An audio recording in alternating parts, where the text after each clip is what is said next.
PM Modi आज वीर बाल दिवस के कार्यक्रम में हिस्सा लेंगे। दिल्ली के भारत मंडपम में होगा कार्यक्रम।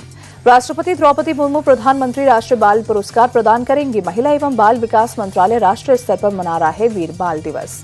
लखनऊ में भी वीर बाल दिवस के उपलक्ष्य में कार्यक्रम आयोजित होगा। सीएम योगी कार्यक्रम में होंगे शामिल।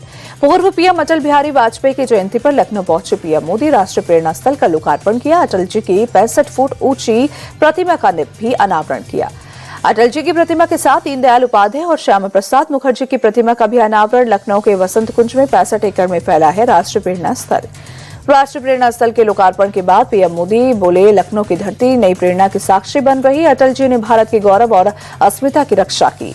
प्रधानमंत्री मोदी बोले, हमारा हर पल हर कदम राष्ट्र निर्माण को समर्पित। सबके प्रयास से ही विकसित भारत का संकल्प सिद्ध होगा।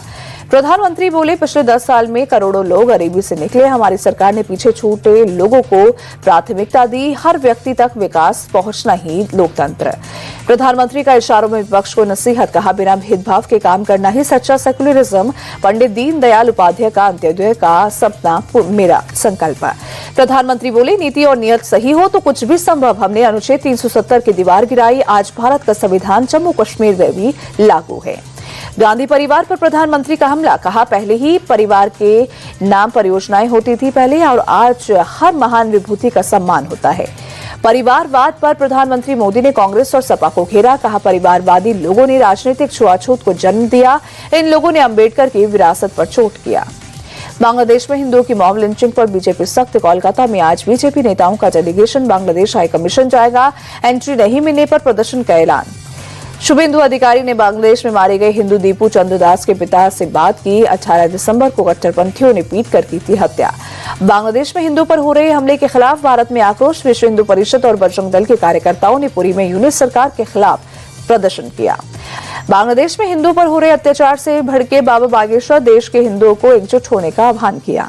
यूपी बीजेपी के अध्यक्ष पंकज चौधरी ब्राह्मण समाज के विधायकों की मीटिंग को लेकर हुए सख्त। किसी तरह की नकारात्मक राजनीति का शिकार नहीं होने को कहा। जनशक्ति जनता दल के नेता तेज प्रताप यादव ने अपनी ही पार्टी के एक प्रवक्ता के खिलाफ पुलिस में शिकायत दर्ज की। जान से मारने की धमकी देने का आरोप लगाया। उपेंद्र कुशवाहा के भोज में आरएलएम के 4 में से 3 विधायक नहीं पहुंचे। पार्टी में बगावत की अटकलें फिर तेज। उपेंद्र कुशवाहा के भोज से विधायकों के गायब रहने और नितिन नवीन से मुलाकात पर पार्टी की सफाई। कहा भ्रष्टाचार भेंट थी, व्यस्तता के कारण पार्टी में नहीं पहुंचे।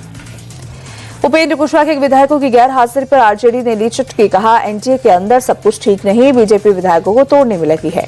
जेडीयू बोली, ये उपेंद्र कुशवाहा की पार्टी का अंदरूनी मामला। बीजेपी ने कहा किसी नेता के साथ शिष्टाचार मुलाकात पर सवाल उठाना बेबुनियाद। केंद्रीय गृह मंत्री अमित शाह आज एंटी टेरर कॉन्फ्रेंस का उद्घाटन करेंगे। दिल्ली के सुषमा स्वराज भवन में कार्यक्रम का आयोजन। सौरभ भारद्वाज समेत आपके 3 नेताओं पर दिल्ली पुलिस ने दर्ज की एफआईआर। सोशल मीडिया पोस्ट से धार्मिक भावनाओं को आहत करने का आरोप।